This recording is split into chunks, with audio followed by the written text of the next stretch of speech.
بهدف تحسين المظهر الخارجي لمدينة عنابة والقضاء على البنايات الفوضوية غير المطابقة لمعايير البناء. أكدت السلطات المختصة بالبلدية على ضرورة احترام كل التدابير والإجراءات المتبعة لإنجاز البنايات وفق المعايير والشروط المطلوبة.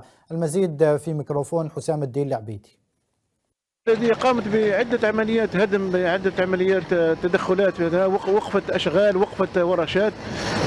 كان هناك لمن استجاب ورجع الأماكن إلى ما كانت عليه، والبلدية واقفة، والبلدية تعمل بكل صرامة تحت غطاء السيد الوالي وكذلك رئيس الدائرة.